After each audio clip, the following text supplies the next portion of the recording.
All right. I'm going to now let the panelists discuss the comments raised by the other panelists. Ambassador Bolton, do you have any comments to make?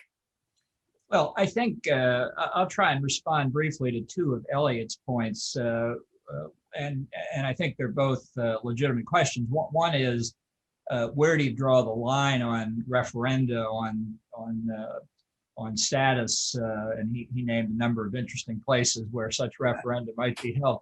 I just off the top of my head can't think of any reason to hold a referendum in any of them now or in the future. So why the Western Sahara? Because in 1991, we were confronted with a situation that arose in the aftermath of the First Gulf War, where after nearly 16 years of trying, the UN Secretary General had finally gotten the parties to agree on what to do with the Western Sahara. And the Moroccans agreed to it. Let's be clear here.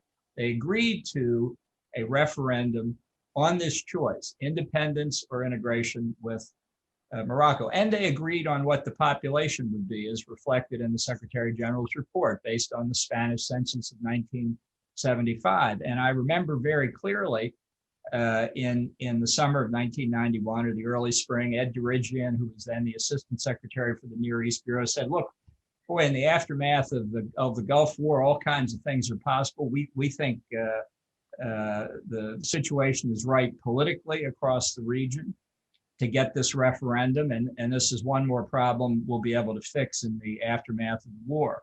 So I was just in the mode then of cranking out UN Security Council resolutions. We put this peacekeeping force together. We figured, how hard can this be? The voting population, as I recall, was somewhere between 75 and 80,000. I mean, really, honest to God, how hard can it be to have a referendum on that basis?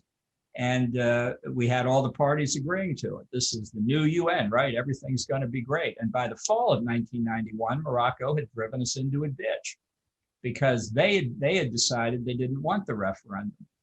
But that was the point. The reason we decided it was it looked like it was doable. It looked like everybody agreed to it. We had a territory where legitimate claim of sovereignty had disappeared with the collapse of the Franco dictatorship in Spain in 1975.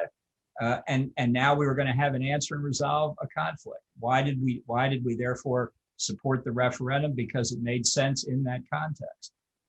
And it still makes sense to me today, because I still don't think it would be very hard to do. But after 30 years, it's not much of a recommendation for the United Nations. But I don't think it has any implication beyond the Western Sahara. Point two, very quickly, Elliot's talked about the tensions between Morocco and Algeria, and it's an important point. And I'll just tell one more war story. In 1997, I accompanied former Secretary Baker on one of his many trips as part of his negotiation, and we met with the new King Mohammed VI in his office, one of his offices, I think, in Marrakesh.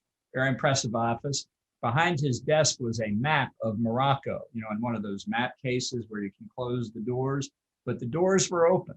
So we could see the map of Morocco that hung behind his desk. You won't be surprised to hear it included the Western Sahara. It also included the western half of Algeria and a big chunk of Mauritania. So, there are a lot of tensions in the region. They're not all caused by Algeria. I think the Western Sahara could be a viable state. I just wish the people had a chance to have a vote.